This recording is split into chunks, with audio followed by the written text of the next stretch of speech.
Walked around, I could see him holding her up against the window, and she was screaming, saying help. He was trying to and I saw that, immediately shouted, "Stop, stop, stop." Around 10:40, letting me know that my mother has never showed up to work. Last night, Wilson tried to break out of the jail.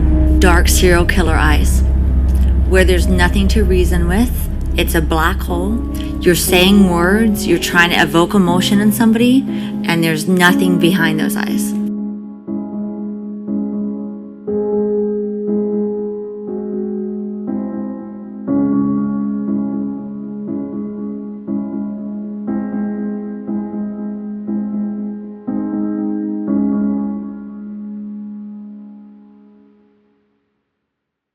Hello again, Disturbers. If you're new here, please like and subscribe. Share your thoughts in the comment section. Now let's take a dive in this disturbing story. This one takes us to Cape Coral. Wade and Kelly met online. Kelly Matthews thought she found the one. He was very tall and handsome, charismatic, she said. Like, yeah, he has a good sense of humor and he seemed very smart. My family and friends really liked him. Then he started to become abusive. He punched a hole through my back door once and he threatened to kill my dogs a couple of times. Then in February, one day before her birthday, Kelly says he put his hands on her. Kelly Matthews says she dated Wade Wilson for several months in 2018 and early 2019. He stole my gun as a convicted felon. He stole 2 laptops, my PlayStation. In January, Wilson was arrested on grand theft and dealing stolen property charges in Palm Beach County. After his release from jail, the two got back together. He kidnapped me and almost killed me. In February, Matthews filed a report with the Palm Beach County Sheriff's Office after she says he sexually assaulted her on her birthday. He started trying to choke me. I almost blacked out. And then he asked if I was done being stupid. And he pushed me on the floorboard of my car and cut my clothes off and tied it over my head and tied my arms together. The incident report details injuries to her mouth and lip, bruises and cuts seen in photos Matthews gave to us. The investigation is now inactive. Wilson denied the allegations. The report also cites no witnesses and no evidence to establish probable cause. Matthews says she's now in therapy. The therapist told me it's called gaslighting, where he makes you feel like it's your fault, and then no matter what, you still want them back. She's closely watching the developments in Lee County, but saying her contact with Wilson is over. Before, absolutely, I would have been like, well, maybe, but if I ever went back to him, I would lose all of my friends and my family, and he's not worth that. October 6, 2019. Melissa Montanez, Wade Wilson's girlfriend at the time, was at Buddha, a nightclub with live music. Wade asked his girlfriend repeatedly to leave with him to go to a man's house who he just met that night.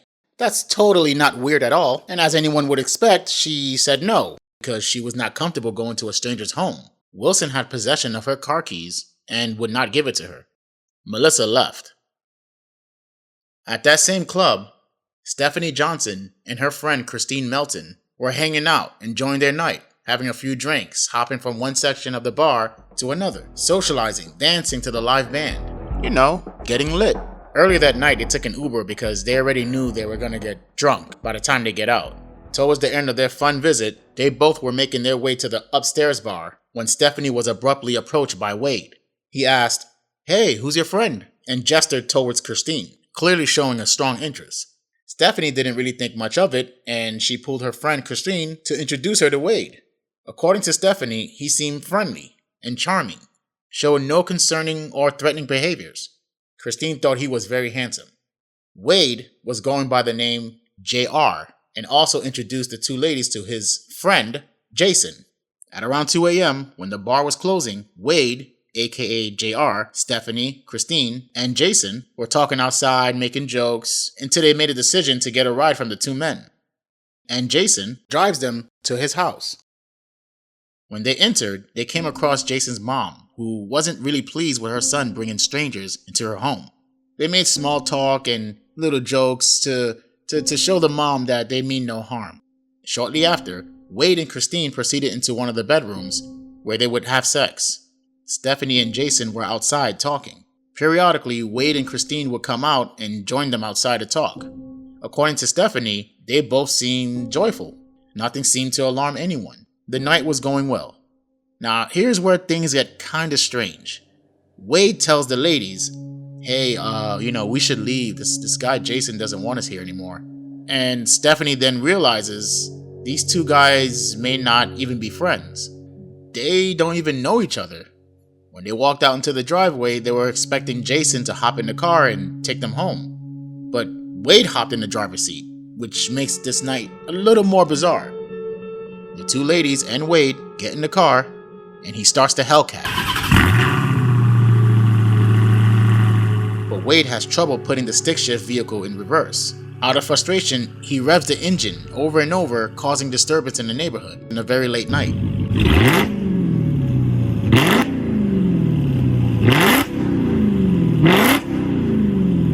Jason comes out and tells them, yo, guys, you're being too loud and you have to leave now. The car finally reverses into the street where it would get stuck again. Wade clearly has no idea how to operate the manual vehicle. Stephanie and Christine get out and immediately request an Uber. When the Uber arrives, Stephanie gets in, but Christine helps Wade find his phone, which he claimed to have misplaced. After some short time, the Uber driver tells Stephanie that he will have to leave in the next 5 minutes. Eventually, Wade and Christine jumps in the Uber and they head to Christine's place. At around 6 a.m., when they arrived at Christine's, Stephanie hung out for about 15 minutes and told her beloved friend she had to go home and get ready to drop her son off to school and go to work. Did everything seem fine? Yeah, it did. And I remember telling Christine, I have to go home, I have to go to work. And she was like, okay. She hugged me and kissed me goodbye and said, talk to you tomorrow. And again, when she told you goodbye and that she'd see you tomorrow, did you have any concerns for her safety? No. And in fact, if you did, would you have left her home with just her and Wade Wilson in that house? Not at all. And if she was concerned, Christine would have never let me leave that house if she was scared. She would have said, let's get this guy out of here together. Stephanie drops her son off to school that morning and heads to Duffy's to begin her shift. Christine, who also worked at Duffy's, was off that day, but Stephanie wanted to check on her friend. In the early afternoon, she sends a text message, "Hey, you up?" which received no replies. Stephanie wasn't really concerned because she knew they had a long night, they were getting drunk, and figured Christine was still sleeping considering the possible hangover. Melissa, Wade's girlfriend at the time, met up with him at her place of work to retrieve her keys and her missing car. I went to the driver's side window. He wrote it down. I said, where are my keys? Where's my car? He was calm and just saying, get in the car. And it escalated quickly. Did you agree to get in the car? No. And when you would not agree to get in the car, how did he act? Violent, aggressive, tried to pull me in the car physically, and I resisted, got plank style so that he could not grab me into the vehicle. When you say you got plank style, could you just show the jurors what you mean by that? And I was being pulled into the car by my dress. Okay, so for the record, you just stood up and put your hands straight above your head. Yes, so that I was not being able to be budged into the vehicle. He brutally assaulted Melissa, punching, choking, roughing her up. Melissa wasn't tall or big in stature, but that little lady fought with all her might. When Wade's kidnapping attempt was unsuccessful, witnesses at a nearby business helped Melissa and brought her over and locked the doors, keeping her safe while they called the authorities. Around, I could see him holding her up against the window, and she was screaming, saying, help, he's trying to kill me. And I saw that, immediately shouted, stop, let her go. What are you doing? And he turned around and saw me, and I think it caused an interruption. She was able to get away. Dark serial killer eyes, where there's nothing to reason with. It's a black hole. You're saying words, you're trying to evoke emotion in somebody, and there's nothing behind those eyes. Diane Ruiz, a 43-year-old bartender, was walking to work at a nearby bar. Wade drove up and slowly approached her to ask for directions as if he was lost. Diane gets in the vehicle. This torture it's just sitting back here and just waiting. It's killing us. It really is killing us. Brandon Cuellar and his family are still reeling from the sudden disappearance of his mother, Diane Ruiz. And tonight he wants his nightmare to be over. I want my mother to come home. That's my mother. Joshua, an acquaintance of Wade, was working at his privately owned business when Wade showed up in a black sedan, shirtless and bloodied.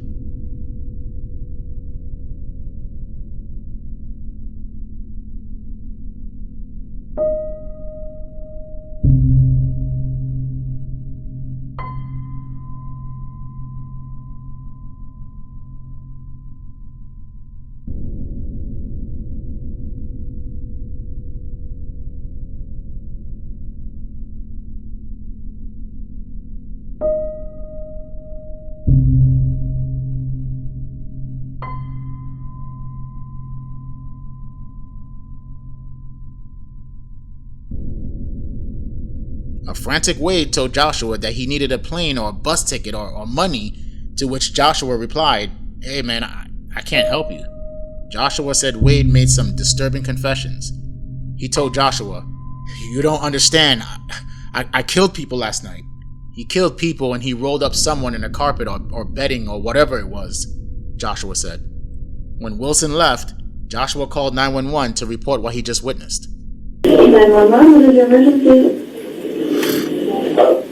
I have a very unstable man that's, I guess, wanted at my office, 2309 Hancock Bridge Parkway.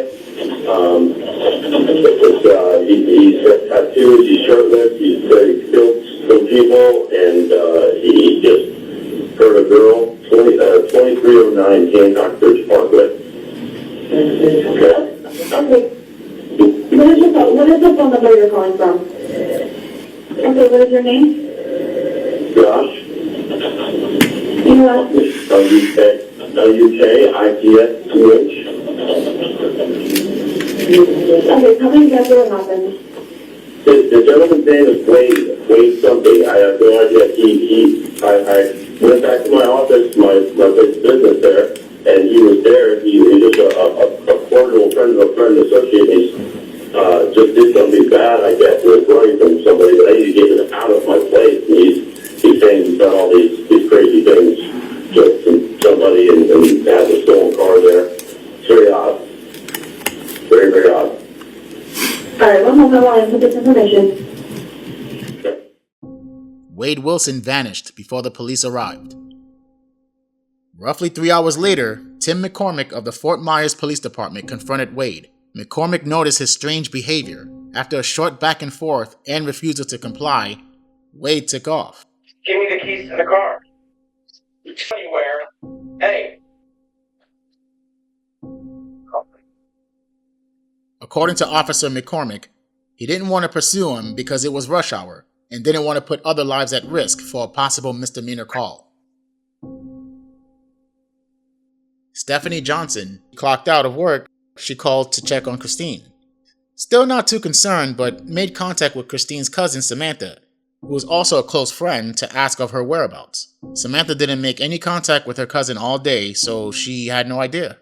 Shortly after, Stephanie receives a call from the Cape Coral Police Department. A detective asked if she knew where Christine was and why her car was found at Fort Myers.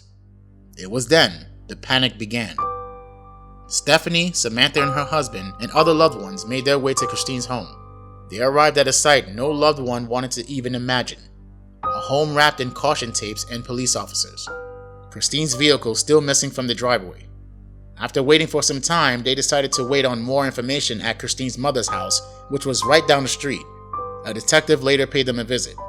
This is when they learned that Christine has passed away.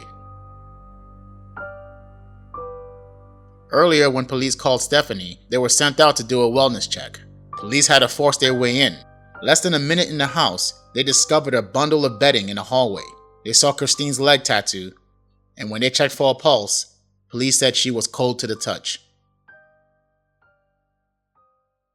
Wade broke into a home from a back window. The Amlin residents flew out to Ohio earlier that day.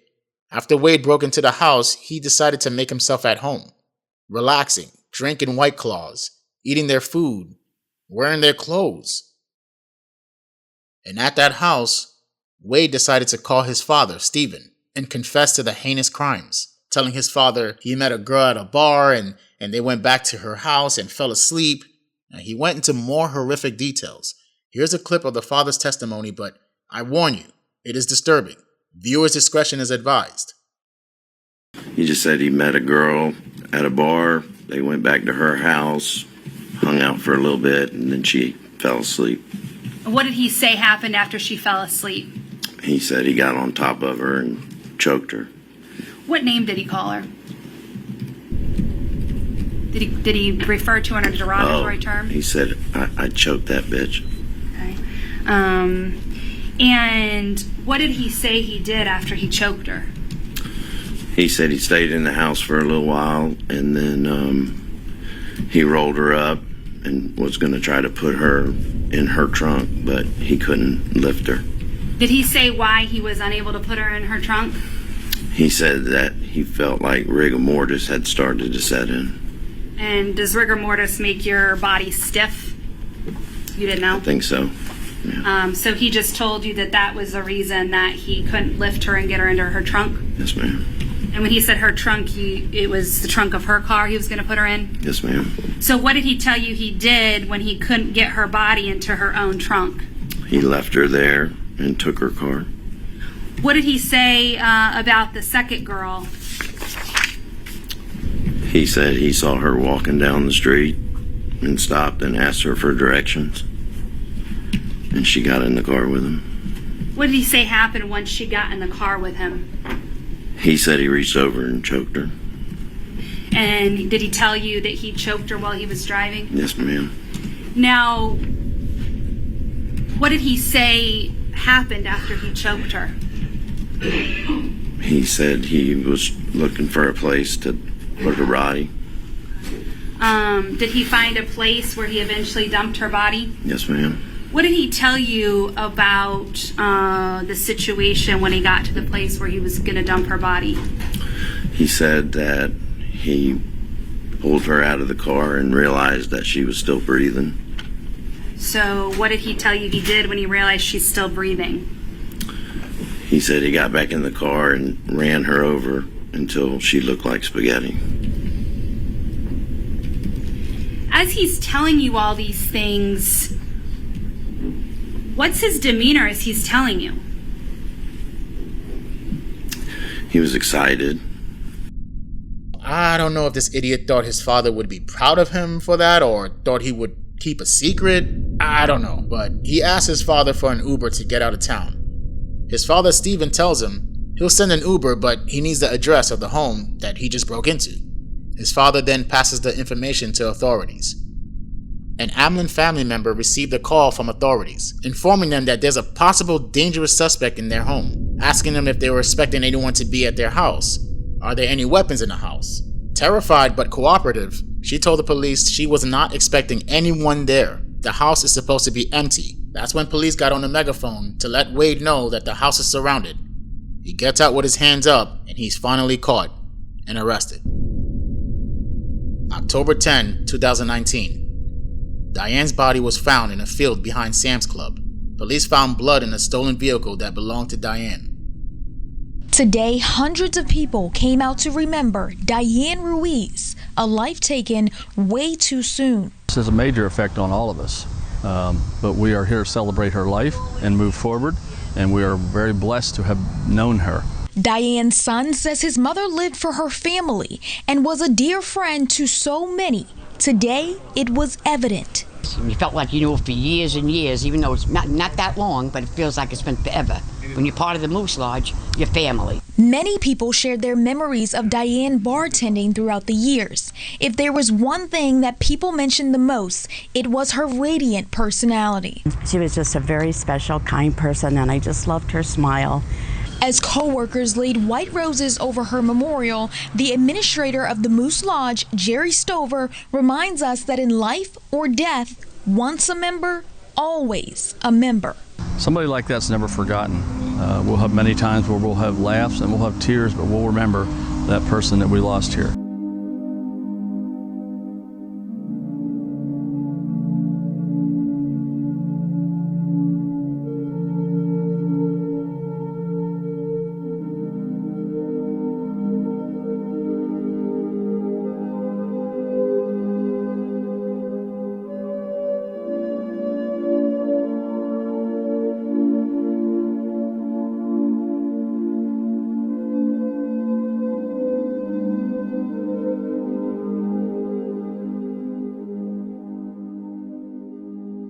an inmate at the Lee County Jail. To accept this call, press 0. To refuse this call, this telephone call may be monitored or recorded. Thank you for using GTL. Hello. Hey, is this Wade? Hey, this is Wade. How's it going? This is Rochelle with Fox 4. How are you doing? Good. I'm doing good, Rochelle. How are you? I'm good. Wade, really quickly, I just wanted to confirm, are you okay that we're recording and going to broadcast this interview? Are you okay with that? I'm okay with that. Yes, ma'am. Okay, can you confirm, just to make sure it's you, can you just confirm your date of birth, day, month, and year? Yes, my date of birth is May 20th, 1994. Okay. And you're currently in the Lee County Jail? I am. Yes, ma'am. All right. Wade, I mean, I hate to get to the heavy stuff right off the bat, but this is a question a lot of people at home have been asking us. They want to know the answer to, so I just want to ask you right off the bat. People want to know, are you guilty of those murders? Did you commit those murders concerning Christine Melton and Diane Ruiz? No, ma'am. I did not commit these murders, and I'm innocent. I did not. No, ma'am. He was with both women the days they died. You had no involvement in the death of Christine Melton, is what you're telling me. That is exactly what I'm telling you. So Christine was alive and well when you left her home in her vehicle with her car and phone. Yes.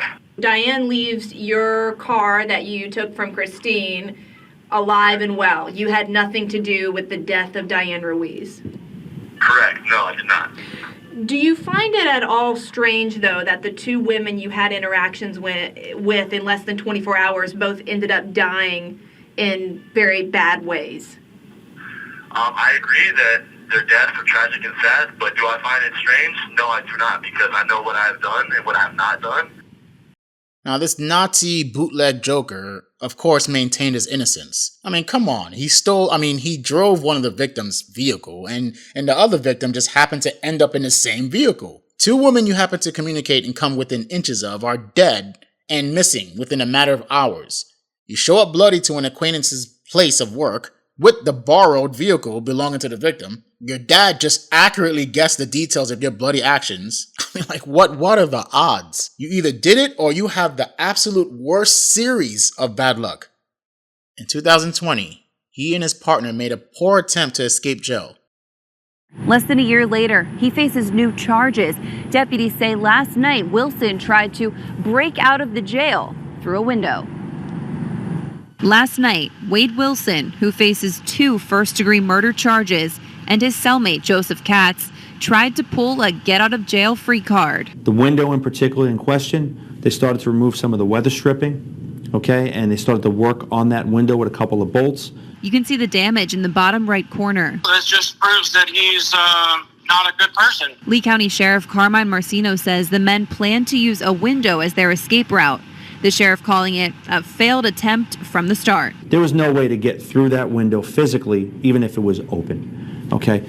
Furthermore, we have a series of layers after that they would have to penetrate to get out, and that's not happening. There are people online trying to decipher Wade Wilson's hand signals, signs he was displaying while in court. Some say it's gang-related. When authorities asked Wade why did he kill Christine, he responded, I just wanted to do it. When they asked him the same question for Diane, his response was, he said, F it. Fast forward to June 2024, and the victim's loved one has some sort of closure. That's Christine and Monty. That was her cat, the one who sat next to her crumpled body. Christine's mother has not been at this trial. Once Christine was murdered, she was never the same. How could she be? Her health declined quickly. She left Florida and is now cared for her son in Maryland. Christine's mother is my godmother. She is special just like Christine. When she left Florida, she made me promise to see this trial through, and I have kept that promise. Did you have any contact with her after you left for work that day? A brief text message. She didn't think I gave her a kiss goodbye. Had you? Of course. Direct your attention to the screen. Case number 25, is that Mr. Ruiz? Yes. Diane is survived by her two sons, Brandon and Zane. I'm Zane Romero. Do you know, or did you know a young lady by the name of Diane Ruiz? Yes, that was my mom. Just starting my freshman year of high school, she was so excited to see me grow up. And so proud of who I was growing into. She supported me in all my dreams and only tried to help and uplift me when taking on new risks and challenges. My father unfortunately passed away when I was only 11 years old. My mother was all I had left. I was barely 2 months into my first year of high school when she passed away. I was in marching band, and the week prior, she was telling me how excited she was to go and watch me perform at that weekend's football game. She would have been her first time seeing me perform because that was my first year in that marching band. We, the jury, find by a vote of 9-3 that Wade Wilson should be sentenced to death. Congratulations, Bootleg Joker. You earned yourself the Lethal Needle.